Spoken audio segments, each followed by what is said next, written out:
last time I took an opponent lightly, I lost my belt. Never do that again.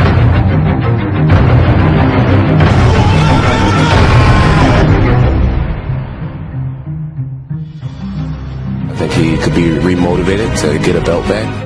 My job is to make sure I don't give it back to him.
Welcome to Off the Mat. I'm Bernard Oliver. That's John Arcuyo. That's Jeremy Hurt over there to the far left. You just saw Jon Arcuyo's UFC 135 promo. We have that up on YouTube, guys. We want you guys to go out there and look at that. Give us some feedback on it. I personally think it's better than the UFC promo. I think it's hot fire, honestly. You hot fire? I use that lightly, but that's what it is right there. Well, thank you. I got it made because I want everybody to get excited, just as pumped as I am for this fight. It's huge. Rampage, Jones, it's going to be a big one. And we're going to get to that later in the show, but before we get to that, we're going to talk this Floyd Mayweather and Victor Ortiz drama and beef that's going on with everybody who watched the fight, even if they're not boxing fans, has an opinion on what happened in the fight. And if you didn't see the fight, Victor Ortiz headbutted Mayweather, and it kind of caused some controversy after that. Victor was trying to apologize. He apologized like 4 times, and he tried to hug Mayweather. He came tap gloves again once the ref said it was in. It was time to go, and he came up and he tried to tap gloves again. Mayweather tapped gloves, and then he went to give him a hug in the middle of a boxing match, which is the dumbest thing I've ever seen in my life. Mayweather put his hands up, he backed up, and he hit him with a left hook, and he knocked him out with a power straight. Now, of course, when this happened, the whole crowd went up in an uproar. But you guys have seen the footage. I'm gonna get your opinions on what happened. I personally have Mayweather's back. He said, "Protect yourself at all times." That's what you do in a boxing match. That's the last thing a ref tells you to do is protect yourself at all times. Don't be trying to hug people in a war. I didn't understand what Victor was doing. Well, I guess I'm kind of torn on that. I mean, boxing's supposed to be a gentleman's sport, right? But at the same time, it is an athletic competition for millions of dollars where you could go to sleep if you don't win. So, I mean, at the same time, it's kind of like, sometimes you got to poke a shark in the nose, if you know what I'm saying. Like, don't worry about the rules if the guy, or, not the rules, but the unwritten rules. The guy's chin's out there and he's playing a different game than you're playing, use the rules. And you bring up a good point. It's supposed to be a gentleman's sport. It's a fine line, because the things that happened at that point in time, there was a lot of factors that went into it. There's headbutts. He had been warned. Ortiz had been warned, and he threw a Street Fighter Dowsum headbutt at Mayweather, and it busted his lip to the point where he needed stitches. Now, of course, you're a fighter. You just got an illegal move put on you, and luckily it didn't knock him out, and it didn't end the fight or anything like that.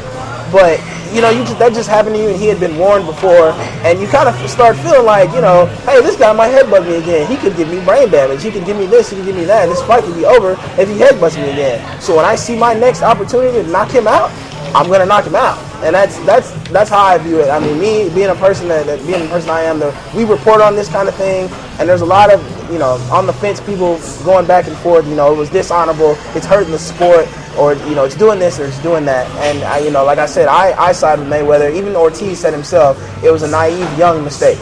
Absolutely, Ortiz, he's 24, you know, loses his belt because he's making mistakes.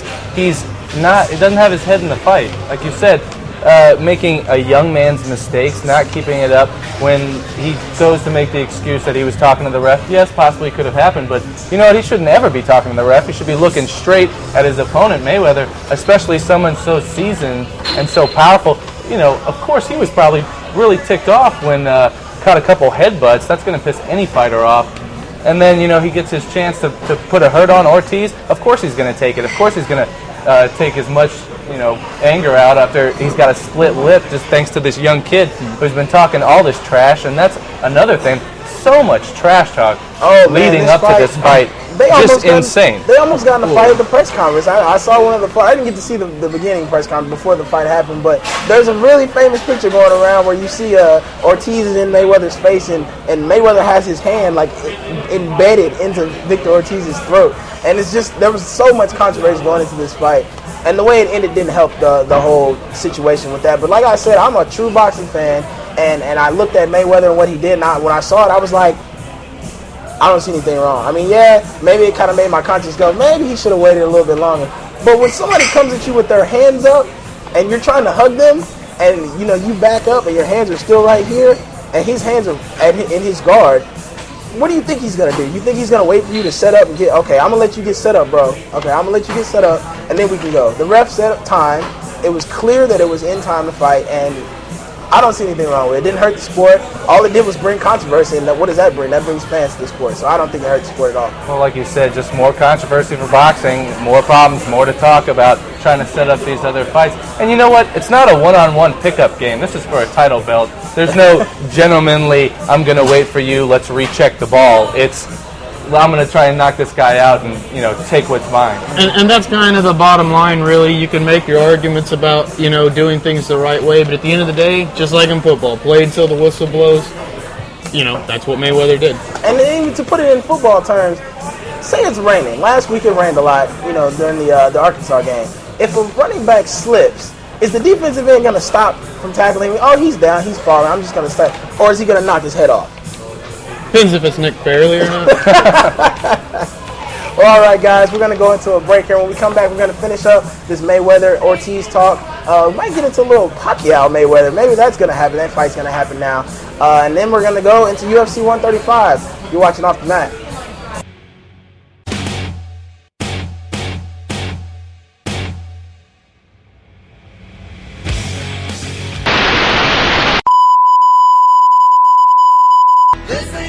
High school kids just wanting to get it on. Apparently what he does for money is make children. We learned that apparently segways are really important. In Tron, they go thread the whip. Neil Diamond, I like to call him the Jewish Elvis. Fridays at 9, I'm here, love me, please, not so late. It's like, you hit me, you want to do me dirty, then 2 minutes later it's like, oh, we friends. It's like, it's the hurt business. It's boxing. We're here to get it in. No, I was looking at Joe. You were looking he said break or something, so I was like, huh? And then boom, I was like, oh, okay, I guess it's time for bed. I'm not even excited or happy. I did my crying in the locker room. You could ask the coaches, man. They're right there with me. I was showering and I let them all out. I let all the tears out. I let everything out I've always worked for this moment. I've always worked for this time, and I was sitting in the locker room in the shower just crying like a baby, man. I just kind of have to swallow my pride, you know? And welcome back to Off the Mat. I'm Bernard Oliver. As always, I'm joined by John Urcuyo and Jeremy Hurt. And when we left you guys, we were talking about the Floyd Mayweather and Victor Ortiz fight. We're going to get onto the Facebook, the Off the Mat Facebook. You guys can check that out at facebook.com/OffTheMatTV. We had a couple comments that came through, a couple real boxing fans that came through. I was very pleased with. So, you know, we had our first guy, Jamie Lynn Jones, is a guy that I was kind of having a conversation with. He said it was a good payday for both fighters. Excuse me, a good fight? I don't think so. It was more hype than anything. I think Ortiz learned a valuable lesson. I think Mayweather could have shown more sportsmanship in the way that he KO'd Ortiz. I just would have liked to seen a war in the ring, more entertainment for my buck, I guess. It's a very valid statement. Like I said, I kind of agree with him. You know, Maybe he should have waited a couple seconds more to let Ortiz get set up. But like I said, me being a person who's trained in boxing and does that kind of thing, I'm not waiting for anybody. I don't know that guy. We're not friends. I'm not waiting for you. I'm sorry. You headbutted me, and if you've seen the gash on his lip, it was pretty big. Pretty sure he had to get stitches from that. We're going to go to another. Keith Walker. He said, not disputing it was legal and Ortiz should have defended himself, but anyone arguing it wasn't a sucker punch is either blindly rooting for Floyd or doesn't really understand what makes a great champion. Anyone imagine Ali doing this? Don't think so. And what do you guys, I want to get your guys on that one. I mean, it's a great reference. The fighters in the past, they got that killer instinct. It's gas 999 all the time until the guy's on the end of the mat. I'm not sure it's the best comparison. Ali might not have done it because he's too arrogant to even, ever have that possibility of saying, well, you sucker punch. Yeah. But I don't know. Again, I'm not sure that's the best example. It's not. Let's be honest with ourselves, and I don't want to sound like I'm demeaning boxing here, but even the most hardcore boxing fan knows where I'm coming. This isn't a sport that's been marred by high integrity and good intentions for years and years and years. The gentleman's sport's kind of a air quotes type thing. But again, I think it just keeps coming back to that same principle. Whether Mayweather was right or not, Ortiz was definitely wrong. Put it that way. Again, play to the whistle blows. I think it's a gray area. Go ahead, John. And another fight that's supposed to be, bringing boxing back and bringing the fans back to it, and another disappointment. Now these fans paying money, going to these events, all this hype up 24/7. They've got all this, static going about this fight that's supposed to be replacing Pacquiao and Mayweather, and then this is the kind of outcome that we have: more controversy, more problems for boxing. We're gonna move on from that now. Pacquiao and Mayweather have been. It surfaces again. Last week we had gone on record as saying that we don't believe that fight's ever going to happen. It's been too long, and the fighters don't really even care anymore. Does anybody even care to see it anymore? Well, now this news comes out that Manny Pacquiao agrees to take the drug test that Mayweather's camp has been chasing so much. Now you kind of have to start thinking: is this fight going to happen again?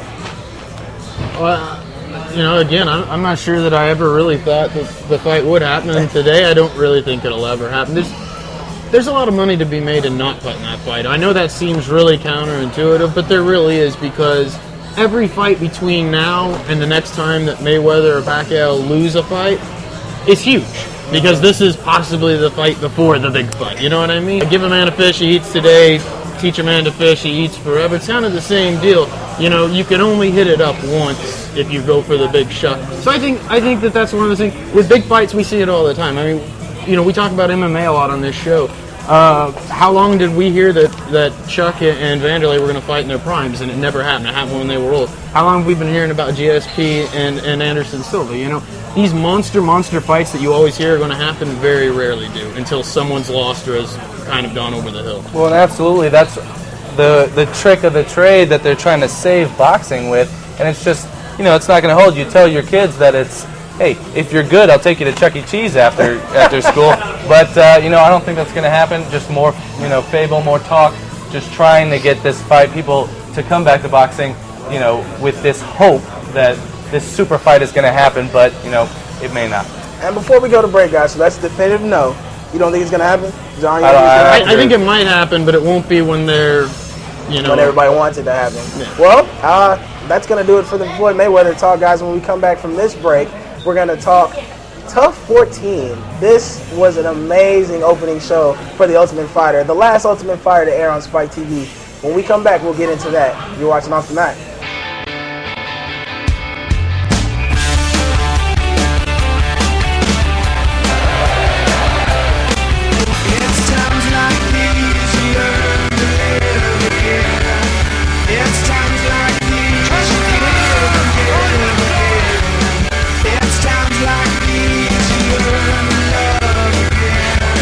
Alright guys, welcome back to Off the Mat. As usual, I'm Bernard Oliver, that's John Arcuyo, that's Jeremy Hurt.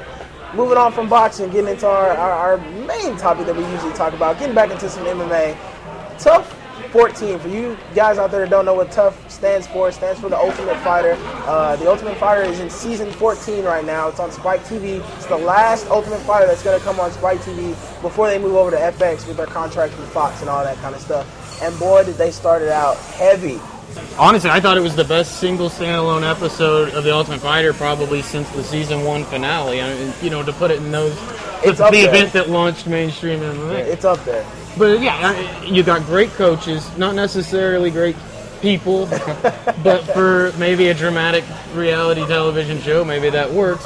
But I mean, you got well-rounded guys who know people, you know, that have people in their camps that can come and help train, and the fighting ability. First of all, when you got bantamweights and featherweights, you got the 135s, the 145s. It's just a special breed of fighting that they bring to an octagon anyway, because it's just motor, finish the fight until it's over, you know, no matter how long that fight happens to be. So the foundation's there in the first place. Well, and absolutely, you've got two guys that will just fuel these little guys' fires. Absolutely. Like you said, so much trash talk between both of them. I think Miller and Bisping, you know, guys who have had good careers, haven't gotten that super pinnacle where they want to be, but they believe that they're the best fighter in the UFC. Truly believe. And they are just going to, you know, motivate these guys. I don't know how their coaching skills are. We saw that with Rampage and Rashard, you know, two huge trash talkers. You know, one was a good coach, one wasn't, and we're going to see how that turns out. But I think this is just so much potential. Could be one of the best TUFs that we've seen so far. And speaking of the Ultimate Fighter and guys going off and being superstars, the Ultimate Fighter 13 superstar, Tony Ferguson versus Mr. Aaron Riley. Where can you go from this fight? Tony Ferguson came out, and he's kind of a jackbutt. You know, didn't really like him. Again, TV cameras kind of change your perception on people. But Tony Ferguson's a fighter. He's a great up-and-coming guy. I don't even know if you really call him up-and-coming because he's already got great talent. Well, you take a guy like, sorry, I'm going to have to jump in on this one. You take a guy like Ferguson who, you know, TV shed whatever light it wants to on you as possible. Made some mistakes, a bit of alcohol abuse maybe in the house. But you can't say anything about his stand-up and striking ability. The guy took over, TUF 13. He's a champ. I'm pretty sure, if we rewind the tapes back, I'm pretty sure I picked him to win that. Y'all are really good at bringing y'all's picks up in the later shows, aren't you? Well, when you get some right. Interesting. I guess I don't get ones right. Aaron Riley, you know, a tough opponent, but I got to stick with Ferguson. I think his hands are going to be too quick.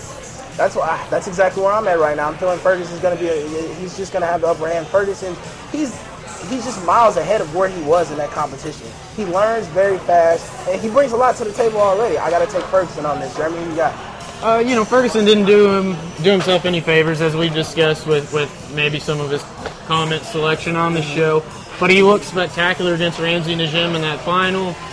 Aaron Riley, honestly, is not Ramsey Najim. You know, I think he's a very talented fighter, but he's not Aaron Riley. He's had some issues over his last few fights, but I still think the experience and the talent, honestly, both go to Aaron Riley in this fight. Guys, when we come back from the break, we're going to get into the co-main event, Josh Kosek versus Mr. Matt Hughes. And we're going to get into the main event, Rampage versus Jon Jones. You're watching Off the Mat. Reporting for UATV, I'm Tony Cosgrove. Reporting for UATV, I'm Courtney Brown.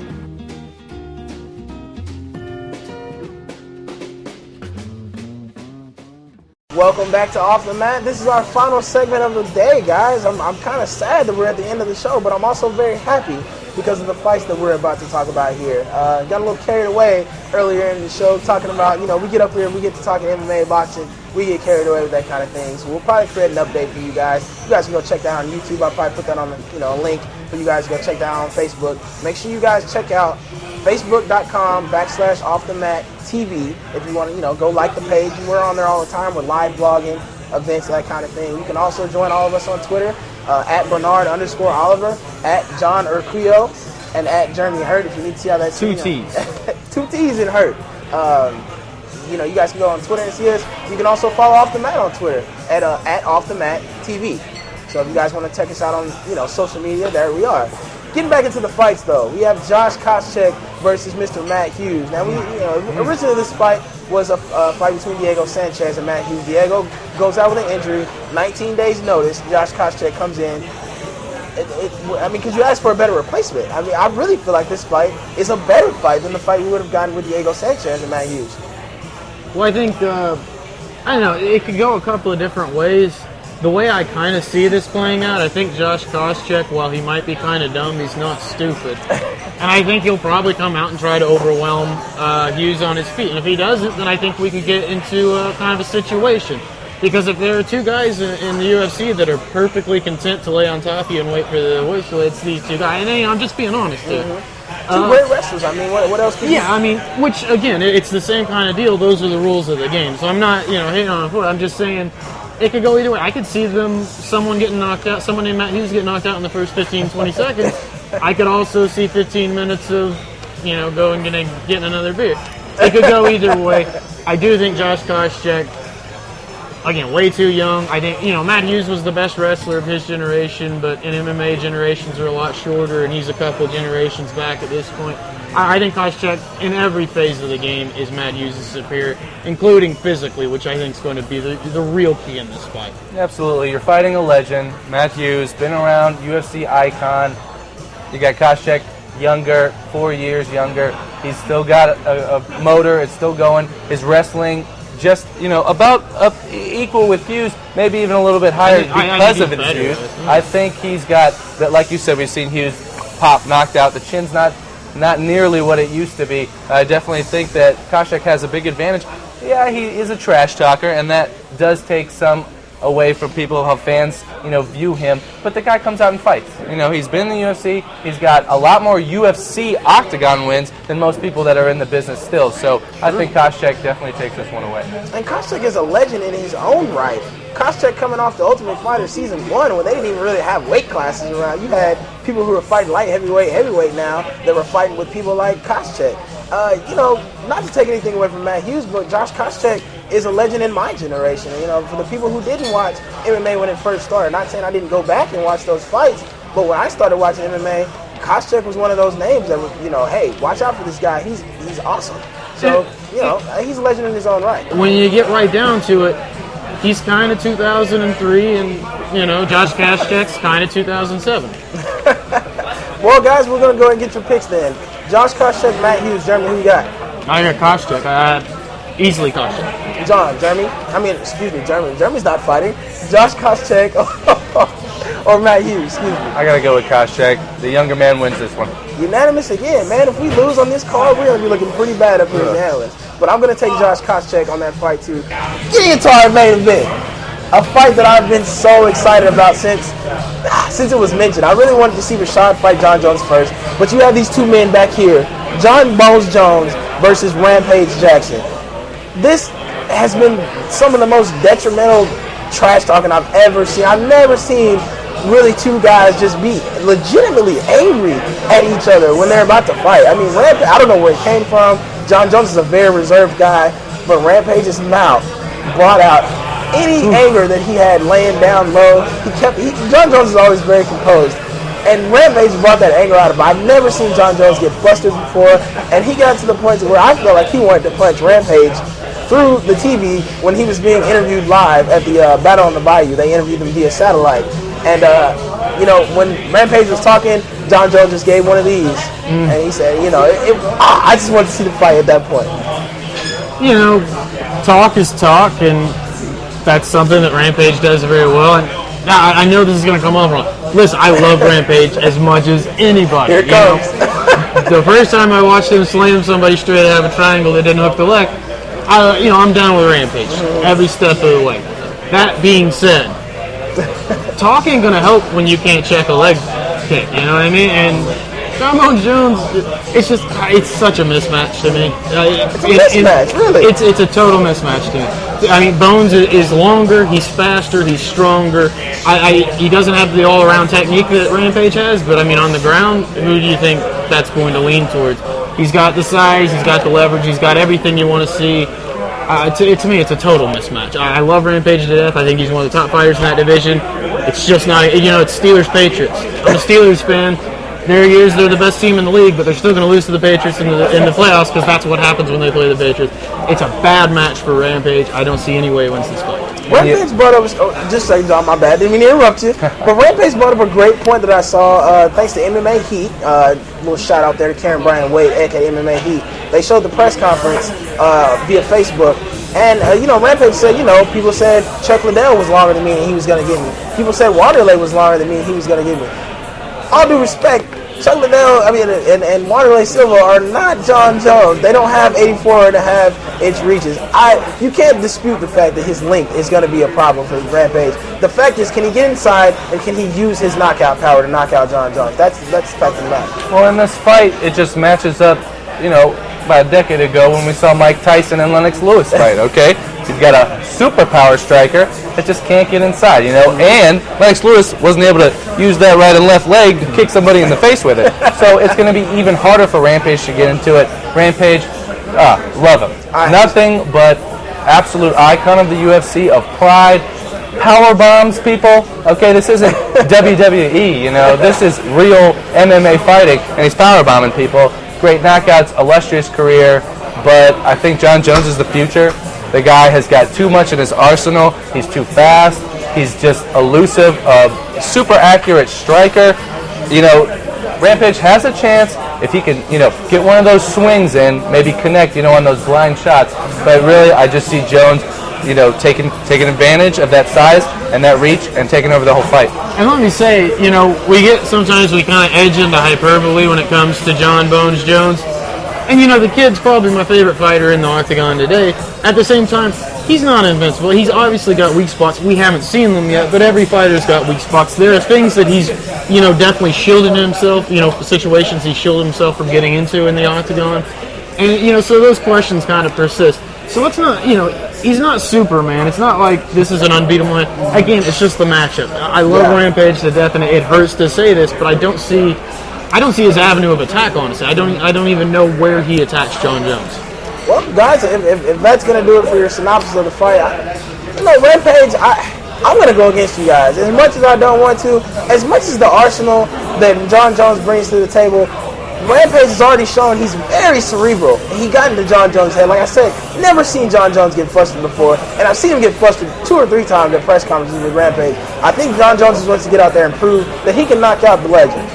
At the same time, Rampage has been said by Dana White, Karen Bryan of MMA, himself, his camp, everybody, that he's in the greatest shape of his life right now. What happened last time we heard that? We heard that in Brazil. Nogueira came out and he knocked out Brendan Schaub.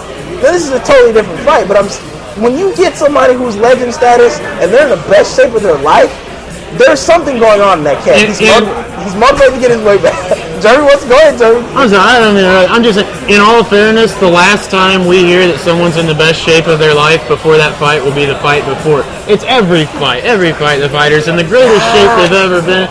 He may very well be in the greatest shape he's ever been. I can totally believe that. It's not going to make Jon Bones Jones any shorter. Yeah. It's not going to make him any less fast. Slower, I guess, would probably be the word there. But it's not going to make him less dynamic. It's not going to make him less dominant. That's really good for Rampage. If he can run upstairs, carrying weights or whatever.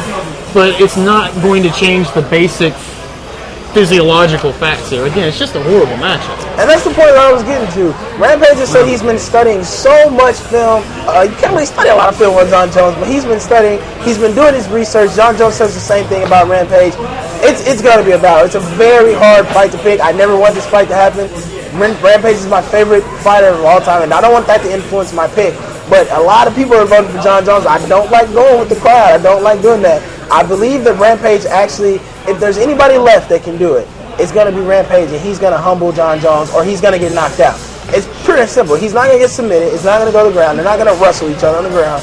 They hate each other, and they're going to bang with each other. And if it goes to the ground, it's going to be banging on the ground. It's going to be somebody on top, ground and pounding, a KO, TKO, referee stoppage. We're going to get the picks right now. Jeremy, who you got? Come on, Bones. I mean, it's obvious who you have, but I would just say, John, like you were saying, I do like the camp. I do think Rampage is more motivated than ever, and that he really wants his shot. With that being said, Jon Jones, we've seen the talent, we've seen the promise. I think may not be as quick as we think, but I definitely think it's going to be a brawl, and it's going to be handled by Jones. And like I said, I got to go against you guys on that. I got to take Rampage in this just because of the level that Jon Jones is at, and maybe it's a little bit time for him to get humbled. And I feel like Rampage is going to come out. He's really been training as a fighter should train, blocking out everything that everybody's been saying, coming into a fight completely ready to be a champion again. And Jon Jones in his own right, I feel like he's going to defend that belt very well. I feel like in the long run, if he does retain his belt, he's going to hold it for a lot longer. I mean, if he beats Rampage, it's done. He's beat Rua, he's beat Rampage. He's going to beat Rashad when that fight happens. He's going to beat whoever wins between Dan Henderson and Shogun Rua in a couple months.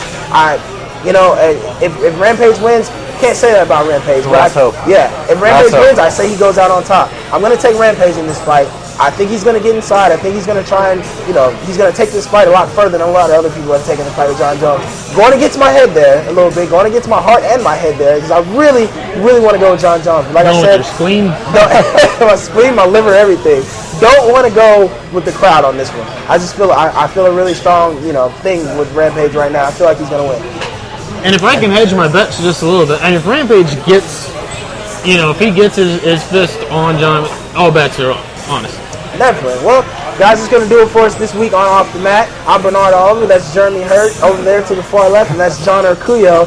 We're here at Buffalo Wild Wings. You guys come out tomorrow on Saturday, and you come watch the UFC event. It's for free. You come out here. You have great food. It's a great atmosphere. The whole community comes out. Huge following in MMA comes out to Buffalo Wild Wings on West Joyce Boulevard, next to the Northwest Arkansas Mall. Right? For Jeremy Hurt and John Urcuyo, I'm Bernard Oliver.